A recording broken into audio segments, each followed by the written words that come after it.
सोचिए, अगर किसी इंसान की मौत सिर्फ शरीर की मौत हो, आत्मा की नहीं।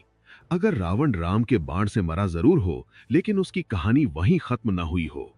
अगर असली कहानी उसी पल शुरू हुई हो जब पूरी दुनिया ने समझ लिया कि सब कुछ खत्म हो गया। लंका जल रही थी, हवा में धुआं था, राख थी और एक अजीब सी खामोशी थी। 10 सिर वाला रावण धरती पर पड़ा था। आंखें खुली थीं, पर उनमें घमंड नहीं था। पहली बार उसके चेहरे पर प्रश्न था, जैसे वो खुद से पूछ रहा हो, क्या सच में यही अंत था? राम सामने खड़े थे, शांत, स्थिर, विजयी होकर भी विनम्र। उन्होंने रावण को देखा और धीमे स्वर में कहा, ज्ञान, शक्ति और भक्ति सब होते हुए भी अगर विवेक मर जाए तो यही होता है। ये शब्द रावण के कानों में गए और वहीं से उसकी असली सजा शुरू हुई। जैसे ही प्राण निकले, रावण ने महसूस किया कि वो हल्का नहीं हुआ। वो ऊपर नहीं उठा, वो नीचे भी नहीं गिरा। वो बीच में अटका हुआ था। उसके चारों ओर अंधकार नहीं था, बल्कि यादें थीं। उसकी पूरी जिंदगी एक एक करके उसके सामने चलने लगी। बचपन में वेदों का ज्ञान, जवानी में तपस्या, कैलाश पर शिव की आराधना, वरदान, शक्ति, सम्मान, और फिर वही शक्ति धीरे धीरे नशा बन गई। वो खुद को भगवान समझने लगा। उसने देखा, यही वो पल था जहां वो गिरा था। यमदूत आए, पर रुके, बोले, ये आत्मा साधारण नहीं है। यमलोक पहुंचे तो यमराज सिंहासन से उठ खड़े हुए। चित्रगुप्त के हाथ कांप रहे थे। ऐसा कर्म पुस्तक उन्होंने कभी नहीं देखी थी। हर पन्ने पर पुण्य और पाप एक साथ खून की तरह फैले थे। यमराज बोले, रावण, तुझे नरक भेजना आसान सजा होगी, तुझे स्वर्ग भेजना अन्याय होगा। तेरे लिए नया दंड रचना पड़ेगा। तभी कैलाश से महादेव की आवाज आई, गहरी, भारी, न्याय से भरी। जिसने ज्ञान को अहंकार बनाया, उसे समय की जेल में बंद करो। और उसी क्षण रावण को समय के भीतर गिरा दिया गया। वहां ना आग थी, न कांटे, न चीखें, वहां सिर्फ चेतना थी। अब रावण अमर था, लेकिन सुख से नहीं, स्मृति से। हर पल उसे वही सब देखना पड़ता जो उसने किया।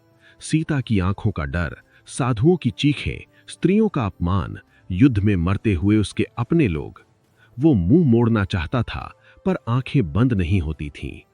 वो चीखता, पर आवाज नहीं निकलती थी। सबसे खतरनाक पल तब आता जब वो राम को देखता।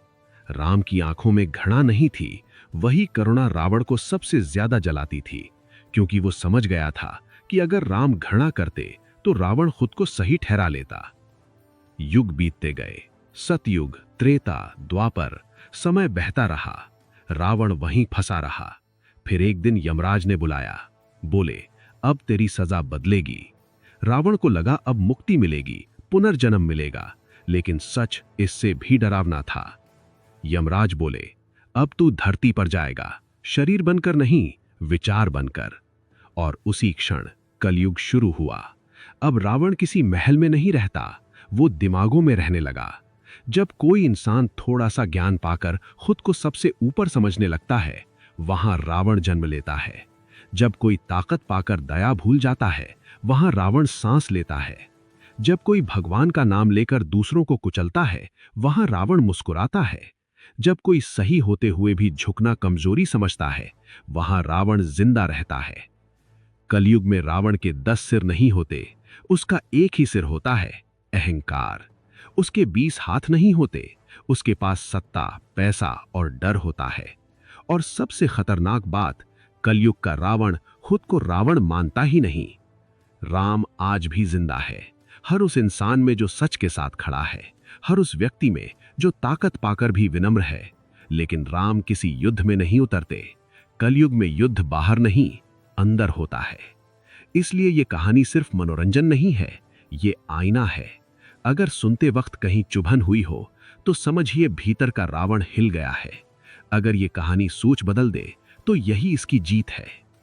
अगर ऐसी ही खतरनाक, दिमाग हिला देने वाली, किस्मत बदलने वाली कहानियां सुनना चाहते हैं, तो अभी सब्सक्राइब करें, वीडियो को लाइक करें, कमेंट में लिखें कि आपको क्या महसूस हुआ, और इसे शेयर करें ताकि हर इंसान अपने भीतर छिपे रावण को पहचान सके।